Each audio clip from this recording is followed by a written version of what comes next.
All right, we're on the new project. What we're doing, as you can see, we've got some vinyl siding here, the skirting for a mobile home, and it's real flimsy, and it's already fading, less than a year old, so it's got to go. And what I'm gonna, so I've torn it all off along here. This is kind of what it looks like in a pile. They just interlock to each other. I don't recommend it. It's only good for very little time, really. So we're going to put block. Here's the block. We're going to use 6/8/16. And these are nice because they're interlock. See the ends of these blocks? They all interlock with each other, so you don't need to put mortar on the ends right here. They interlock, so all you need is mortar across the tops of them. No head joints, in other words. Now started over here. What I've started first. We're gonna set these blocks right on top of this concrete. And you can see I'm putting the mortar here. I've already leveled the first block. I'm gonna put 2 blocks here to start with. And then down here on the end, I'll put another 2, and then I'll just pull a string line. Also, we're going to put access doors and vents as we go through here. Anyway, stay tuned and check it out. Hi, David Odell here with Odell Complete Concrete. Like what we're doing right now is we're just setting. I have Eric here, and he's never really did any masonry work, so this is his first one. And right after we started going through this for a while, I gave him a mason trowel, and he was pretty good at it. He was kind of a natural, and I went, wonder why he seemed like he's did this before. But then I remembered that he told me he was a cook. He's actually a cook by trade.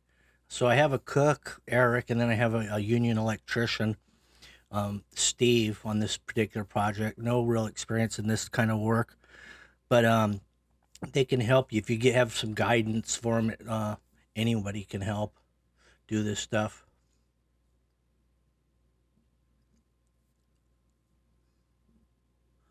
Here's the drill we're using. We're using a DeWalt roto hammer, cordless. I'm drilling in 1/2-inch rebar. I'm going to use a 1/2-inch drill bit, and I'm just going to drill and drive. We're setting all this on the existing concrete. I did this concrete in another video. It's about 6 inches deep, so it makes a good base for this block.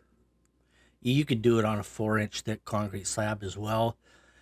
The main thing to remember when you're drilling into concrete to put rebar dowels is that you don't want to punch through the bottom when you're drilling, because what happens is it'll spall the bottom of the concrete, even though you can't see it. It takes a big chunk out of the bottom in a lot of cases, and that creates a major crack point and actually weakens the concrete. So you just want to make sure you don't drill through, basically, and then just pound those babies down until they bottom out. 1/2-inch hole, 1/2-inch rebar, a nice tight fit. On my access door, it's a frame and a door. And the way I'm going to set that is just in the concrete grout. Once we solid grout this, it's going to lock in that frame.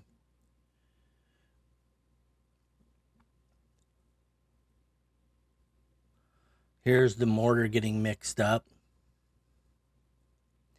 And you can tell right away that that's too wet. Even after he breaks up all those chunks, it's still going to be too wet. So we had to add some more powder to that. Now, when you're setting on existing concrete like this, which we didn't really plan on setting block honey on this ever because we had that vinyl, but the vinyl's no good, so we had to do something different, and this is the solution. This is the solution that you do when you don't want to have to do it again, ever.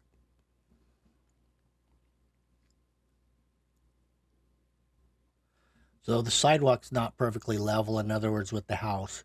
It's sloping about 2 inches from right to left on the previous screen. On this particular side, it's going from left to right about 2 inches. Everything goes to that corner, and it's all designed that way because that's where you'd want the water to drain out of the house at some location, and that happens to be the lowest point. if water ever got into the house. It's very rare, unless you get a broken water line.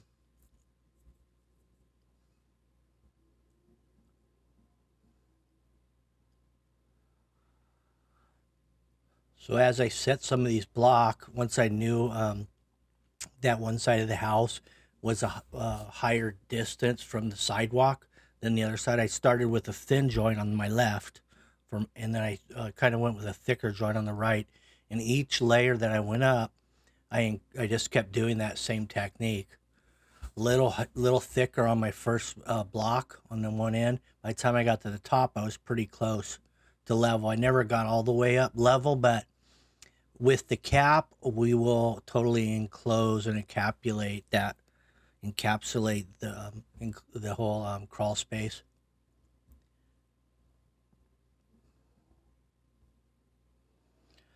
Now we're just grouting the wall solid. We're mixing it up in the mixer, and we're using bag mix for everything. That way we take out all the guesswork. We get a real consistent concrete. If you're mixing sand and gravel, you got to count the loads, count the cement, and then you can kind of you can get some other people mixing it. Maybe you get less cement, maybe you get too much. This way you're going to be consistent all the way through. It doesn't matter who's mixing it. It's going to always be the same. On the rebar, so we've got rebar every 24 inches vertically. On the top, we've got a bond beam all the way across the top with another 1/2 inch horizontal. You're going to see it on this end of the house. You'll get to see how we create the bond beam on the top course.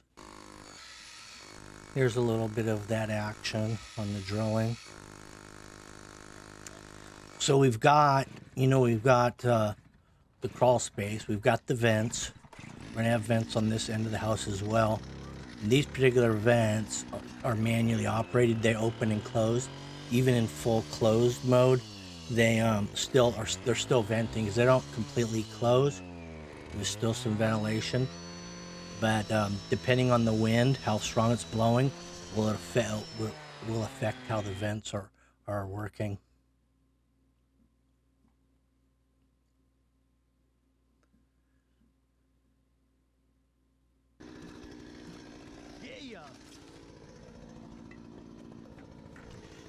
The main reason I'm doing this block is because that air was rushing under the house at about 90 miles an hour from the long side of the house.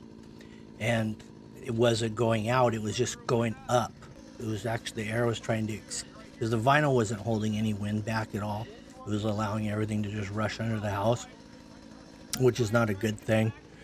So what happened is all that air pressure blew. It was actually going up through the subfloor, and the vinyl in the dining room, there's a vinyl flooring, was lifting up like a balloon. And I was actually standing in there when we got hit by a storm, and I was just like floating on a balloon of vinyl. So this will prevent that from ever happening again. So don't do vinyl skirting in Arizona. That's the moral of this story. And the other key is that now you can replace it yourself. Steel doesn't bond real good with mortar. So we had this is how I've been doing all these vents. We've got some adhesive and a caulking gun, and I'm gluing it down because these vents are the exact same size as a block. They're 8 by 16 inch. The width isn't the same, as you could tell, which is okay. It just means that it's not going to be the same width. That's about all it really means. And then, the other thing it means is that setting the block on top of that vent is going to be a little tricky, because I have to set on top of that vent. It's only 2.5 inches wide.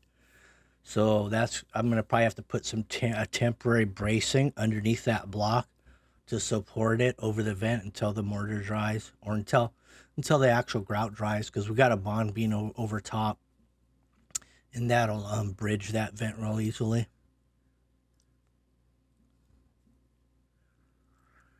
Yeah, so we got the adhesive on the vent. Then after we get the adhesive, then we slap a little mortar over the adhesive. So we got the adhesive binding the metal. We got the mortar bonding to the block, and it worked out beautiful. Now here's the, we didn't have all open end or bond beam block. What we had was just, regular block. So I cut the tops out of the web to create the bond beam basically, and then I'm going to lay a chunk of rebar horizontally all the way down. Then I'm going to solid grout it. One other little detail about grouting with those vents, the concrete wants to go out of the back behind the vent, so we had to go underneath, and then we put some newspaper in there, or we stuffed it with newspaper from the top down, and that worked out fine.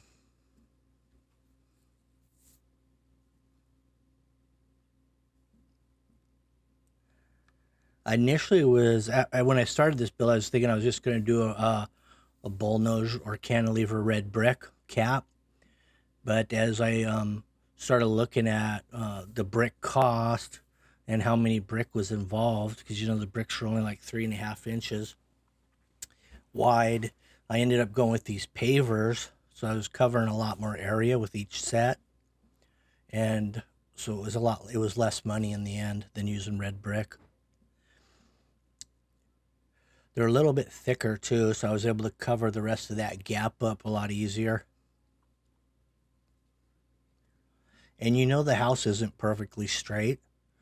It's a manufactured home, but the walls aren't really that straight on them. I found out when I put a string line on them. And so we had to find the furthest point out with that string line and then make up the difference against the house. I used some, what did I use? I used some caulking. I used colored caulking between the house and the back of those caps. No mortar on the top other than to hold it down, and then I just caulked where the house meets the cap. It was a nice clean look, and the caps matches pretty good to the house.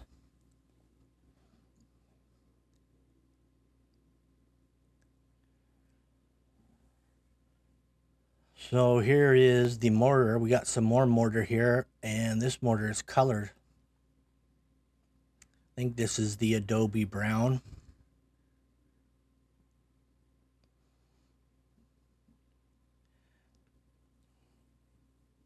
So a lot of the time on all these blocks that I laid, they weren't quite on bond. And they don't really have to be when you're going to solid grout and stucco anyway. As long as your rebar's coming straight up without interfering with the web, and you can get your grout all the way down, then you're good to go. But because I knew I was going to color coat this anyway.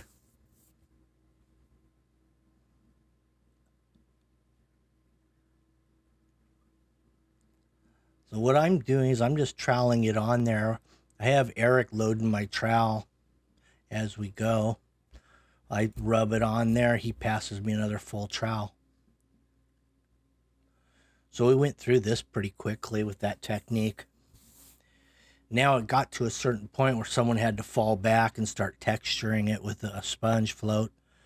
And Eric got on that bucket of water. He went with red sponge float. You could use a green. Green's also workable.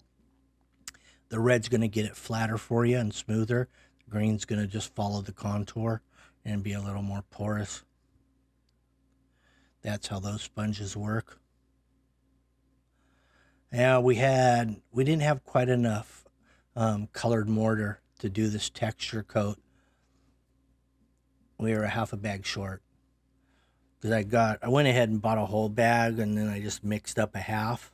That way I could save this other half for whatever. When I end up running this block all the way around, I've got about another 20 feet or so, and I got to move the staircase. I got to come up against the AC. And then I got to put another crawl space access door in the other end of the house. And some more vents. So I have all that stuff on standby, ready for the next project. And you can see the cap over that frame for the crawl space. The crawl space frame is actually supporting the cap. because it was an exact 2-foot frame. And we have 3 block, which is 24 inches, 8 inch each on the height of the block. So that was another adhesive work on top of that grate to bond the cap to. So you don't really want to stand on top of those caps in the middle of that grate and jump up and down, because it may not hold. But the frame actually for that crawl space is completely locked in. I notched the ends of the block, slid the frame down into it.